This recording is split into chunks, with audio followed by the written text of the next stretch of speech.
வணக்கம். என் பெயர் சுரேந்திராஜ் யுவராஜ். நான் 2ஆம் ஆண்டு மாணவன். இன்று நான் ஒரு சிறிய ஆராய்ச்சி ஒன்றை மேற்கொள்ள வருகிறேன். என் பரிசோதனையின் தலைப்பு நீரின் வெப்ப ஏற்புத்திறன். என் பரிசோதனையின் நோக்கம் நீரின் வெப்ப ஏற்புத்திறனை ஆராய்தல். தேவையான பொருட்கள்: பலூன் மற்றும் மெழுகுவர்த்தி. செய்முறை: நான் பலூனில் நீரை நிரப்பி அதன் வாய்ப்பகுதியில் நூலை கட்டி வைத்துள்ளேன். இப்போது நான் பலூனை மெழுகுவர்த்தியில் வெப்பப்படுத்தப் போகிறேன்.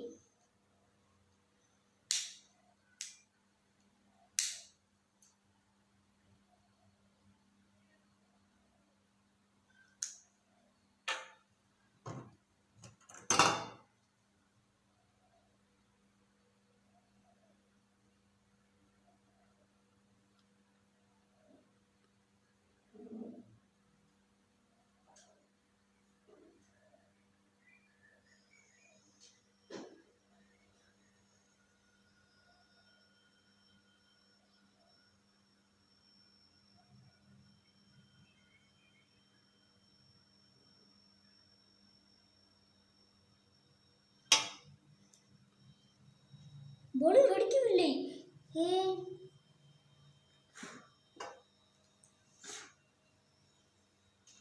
என் ஆராய்ச்சியின் முடிவு: பலூனின் உள்ளே உள்ள நீர் வெப்பத்தை ஈர்த்துக் கொள்கிறது. அதனால் தான் பலூன் வெடிக்கவில்லை. விளக்கம்: நீரின் தன்வெப்ப ஏற்புத்திறன் அதிகம். அதனால் தான் பலூன் வெடிக்கவில்லை. நன்றி.